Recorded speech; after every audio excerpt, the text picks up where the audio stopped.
Hello, hope you're doing well wherever you are.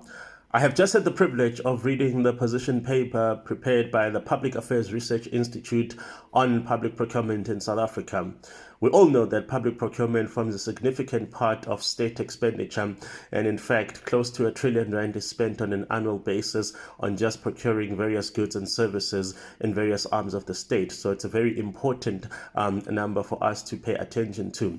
It is also, as we've now seen, becoming even more critical to ensure that we've got a very robust and a very efficient public procurement system as we are now trying to procure a lot of goods and services as a response to this coronavirus pandemic.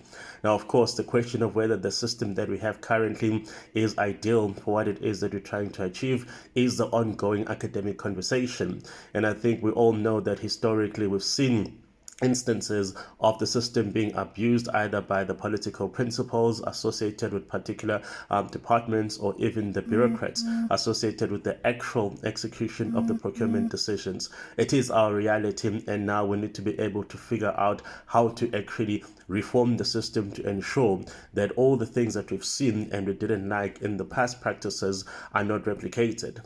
I'm particularly excited by the recommendation that comes through in the paper that advocates for an overhaul of the multiple statutes that govern public procurement.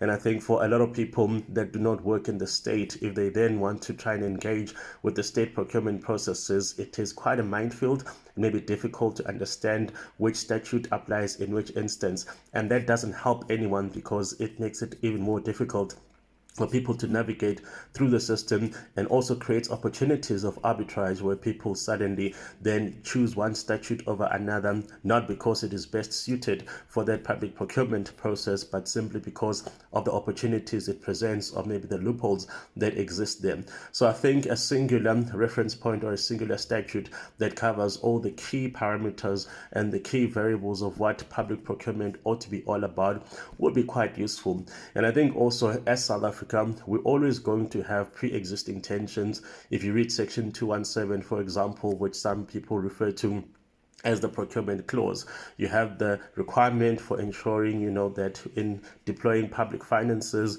you do so in an equitable manner that is indeed transparent.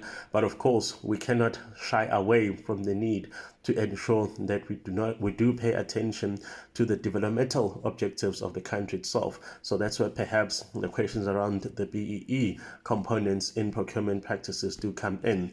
And I think we need to be able to find a way of balancing the tensions that some people may see emanating when you're talking about, the most effective or the most efficient process may not necessarily be the one that achieves a blend of the economic and indeed the social objectives of the country. So I do think that this paper will form an important part of the national discourse over the next couple of months, or hopefully not over the next year, because that would mean we're taking too long to get to particular conclusions.